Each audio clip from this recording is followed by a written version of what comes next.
Hello everybody, I'm Omar, I'm Nikki. and I'm here with a very special demo today. It's the pre-order demo for Rogue Legacy. It's a roguelite-like game, and imagine the Binding of Isaac mixed with some platforming, and you pretty much got it. On the demo, you only have one area out of like 3 or 4 that there are. There's a map, and like the amount of rooms is severely diminished. Like the overall game is a lot bigger than this.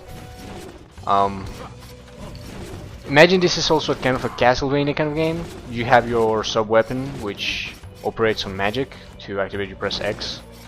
There's different types of magic, of course. Just think of them as your sub weapons. And this is supposed to be like very short part, since this is my first character. I just restarted my save file. The actual gimmick of the game kicks in after I die, which should be pretty short. Enemies do a lot of damage actually.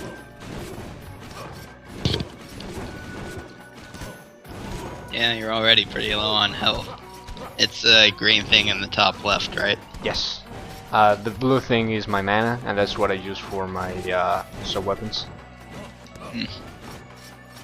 You have A to jump, hold A to jump higher, all that normal stuff, and you can also do a downwards attack, to keep bouncing. So there you go, I died. That's my first death. And Dun dun dun. this is where the actual game kicks in. You select your hair. You can see here 700 to 730 Sergio Hands Knight. However, then you need to pick one of 3 hairs. We have Lady Sonia, who is a mage, and each one of your hairs has a special trait. This one has Edentism and Alzheimer. Why does Lady Sonia have a magnificent beard and mustache? Because she's a mage. Okay. All mages have a beard, which I really enjoy. I won't judge. So let's try Sir Gordon the mage. He's endomorph, which means he's really heavy, so he cannot get knocked back, and something else. Anyway, this is your castle. Here you use the gold you found to unlock new things. So we're gonna unlock the smithy, the blacksmith. He will get you weapons. If you give him blueprints, he will make you like armor pieces, swords, helmets, and whatnot. After that, you can upgrade your health or your mana. I'm gonna go ahead and upgrade my health, and that unlocks a new one where you can upgrade the knight to a paladin. What that does is that when you press Y, you can block all damage that comes towards you for a small amount of mana. We have blacksmith.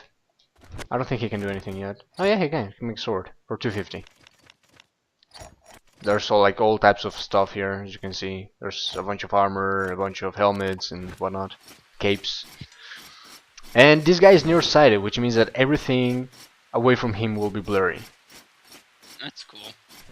Now, the catch here is that every time you go into the castle, and to prevent you from just redoing the castle over and over again and get super powerful with all the gold you can get, Sharon will ask you to pay the toll, which is give him all your money before you enter the castle. So this really forces you to actually play the game and get good at it to get enough money to buy your upgrades, or enough gold to buy your upgrades. I really like the nearsighted effect. It's really fucking funny. There's a lot of funny stuff in this game. Like one of them is irritable bowel syndrome.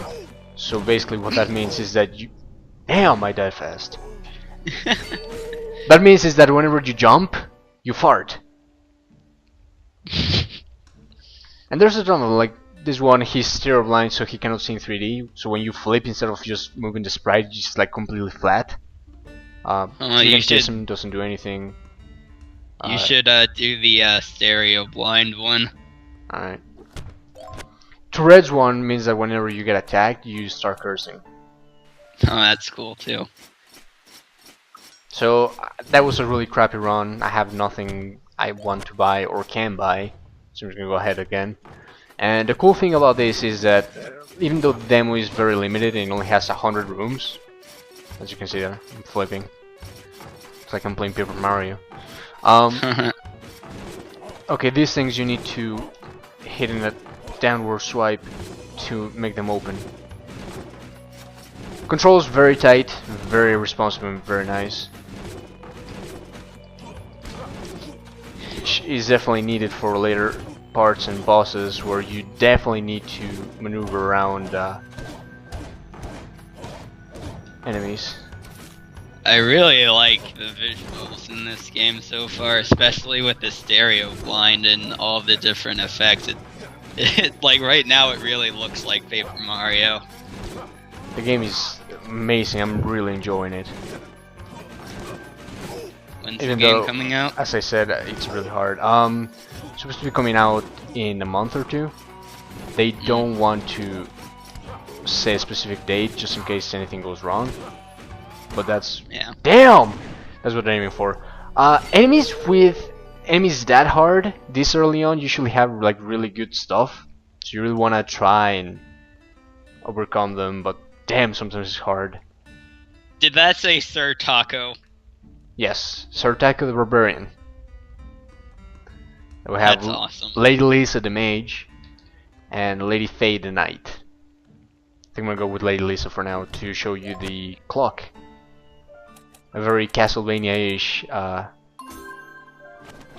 power up. I also graded to Paladin because that class is really strong. I don't want to say overpowered, but definitely one of the strongest ones, at least from what I've seen so far. And what I was saying is that this game feels limited because it has only 100 rooms, which should tell you the scope of the game in general. But the cool thing is that it's all procedurally generated, sorry, not generalized. And this means that every time you go into the castle, the layout is going to be different. The reason why this is important, among a lot of other things, is that you can pay the one of the guys at the gate to lock down the layout of the castle, which means it'll be the same. However, to do that, you need to only get 50% of the gold you will acquire during your run. So if you're gonna get 400, you only get 200. This is mostly good if you want to get a specific thing you find. Like the blueprint I just found. There's also fairy chests, which you'll see soon enough. And those things with the floor like this, I've learned that there are secrets. That's cool. So, there we go. We got a pretty decent amount of gold there. I'm really liking this game so far. Playing it is an absolute joy. Oh, the trait I have right now, basically everything I attack is like sent flying across the room. I know how much you love that. Oh yeah. I know people will think I'm abusing you again. I guess we have a running joke already. Apparently.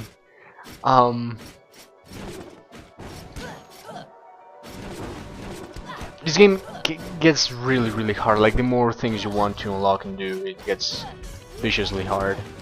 Right there you see I use my time magic, which didn't do me enough apparently, because I still died.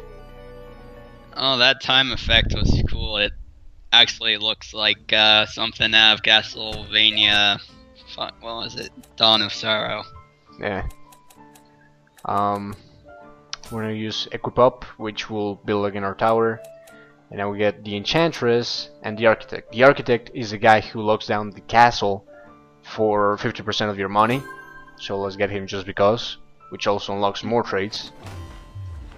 You can upgrade the Barbarian now and Attack Up, which massive help. And the Enchantress, which you can use her powers or her store to add runes. And then magic damage up and mage. So you can see now your son killed your little group of buddies here. Also there's a dummy here in case you want to test your damage. The thing is that at the top he starts complaining and saying shit. The pain, I give up. It hurts so much. It hurts. The pain. Do you even lift? Yep. There's also one he says, do thou even hoist? So there's a little bit of humor here and there. There's a lot of references to games and like a lot of parts, and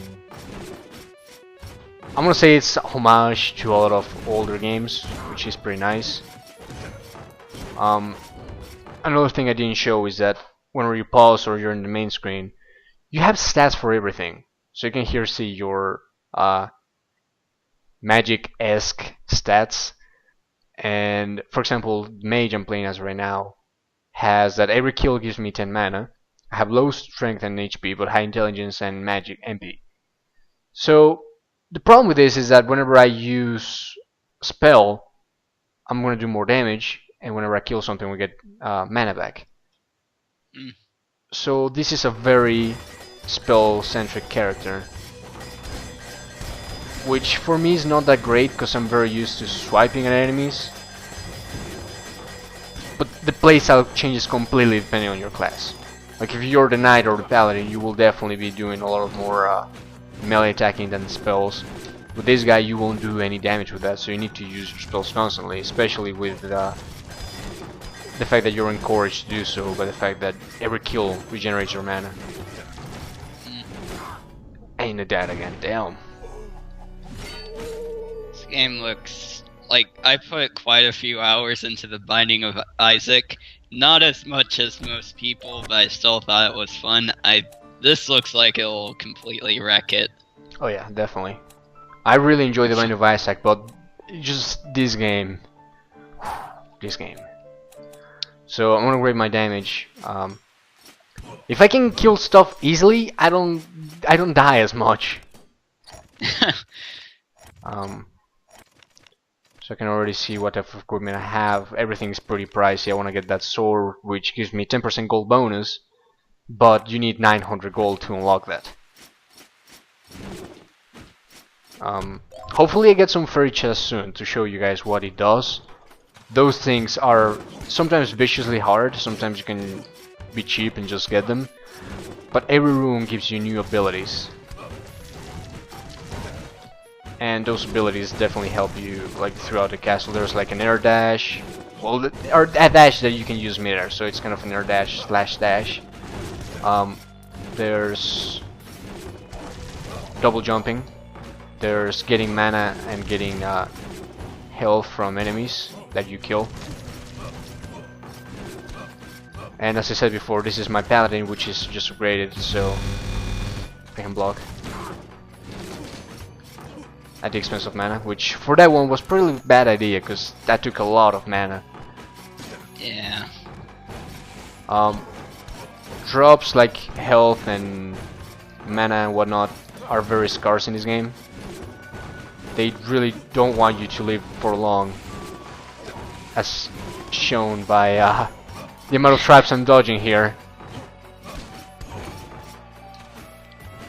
So when you die, do you keep all the gold you have or a fraction of it? You keep all the gold you have when you die, but you, as I said, you need to give everything you have to Sharon if you want to get back into the castle. So right, so like if you want a sword that costs 1,000, you have to get like 1,000 in one run. Yep.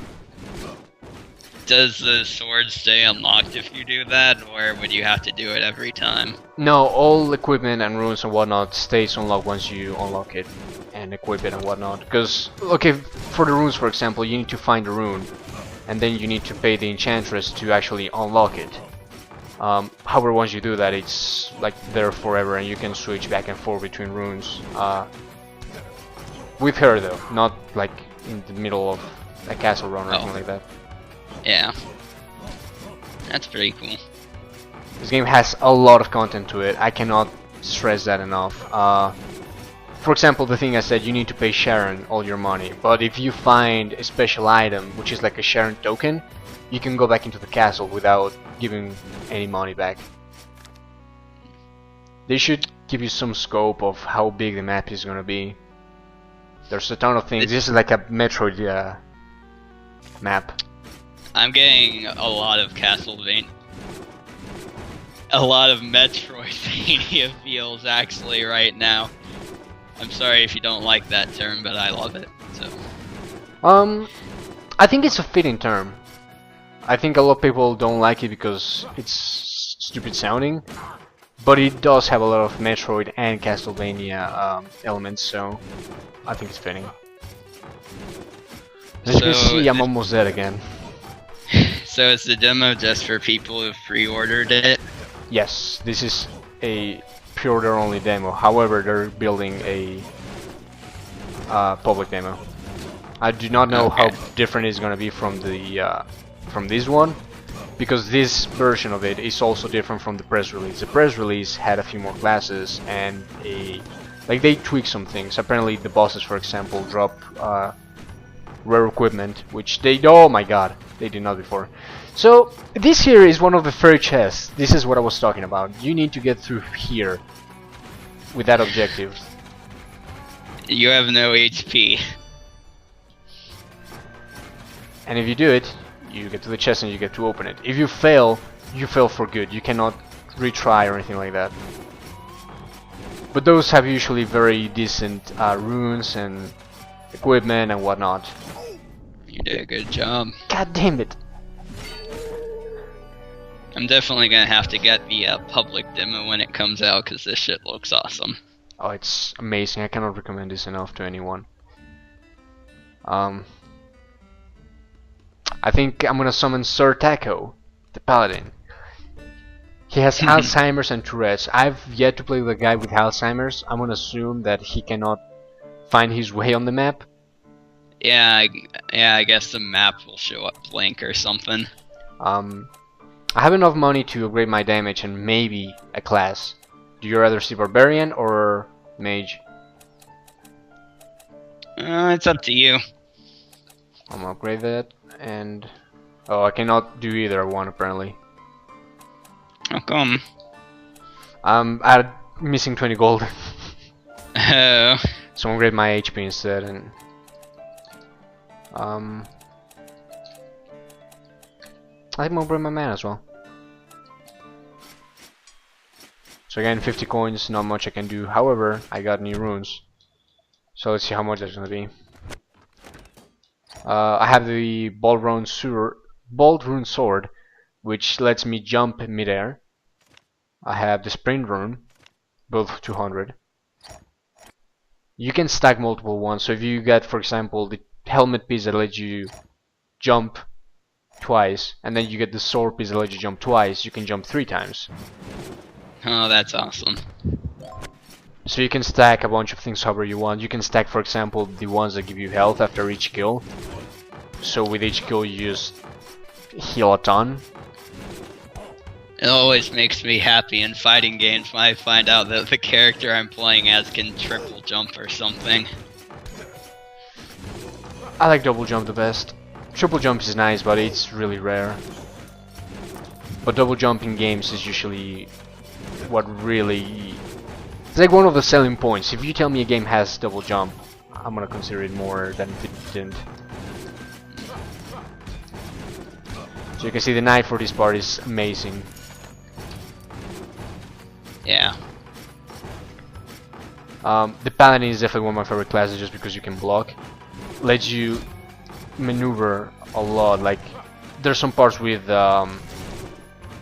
just giant pits with spikes that you need to get across. Maneuver your way midair, and damn it, you can just block and make your way all the way down there. Oh god.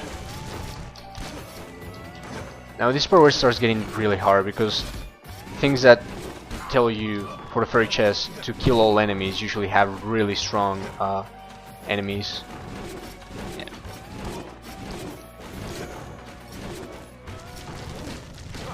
But from experience, those usually are the ones that have like the best rewards.